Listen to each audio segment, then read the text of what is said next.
Lying lions of Zimbabwe shall rise. Job Sikhala's defiant message to Zanu PF. The 13th of August 2025. Spread the love. By Nishazash Ndoro. Harare.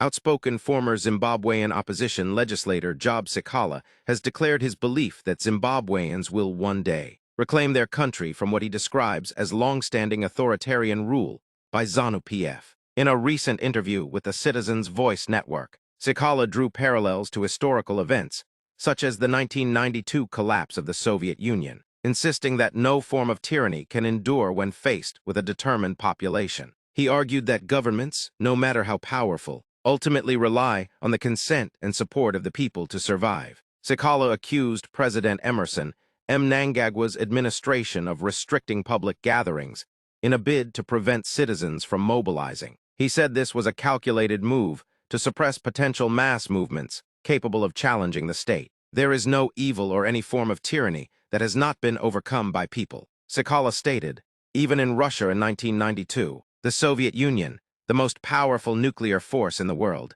collapsed when the people decided that enough was enough. Nothing overpowers the power of the people. Sikhala's remarks reflect a continued defiance and belief in the eventual rise of what he called the lying lions of Zimbabwe, a metaphor for a reawakened, fearless citizenry ready to demand change. Do you believe Zimbabwe's lying lions will rise in our lifetime? Share your views and join the national conversation.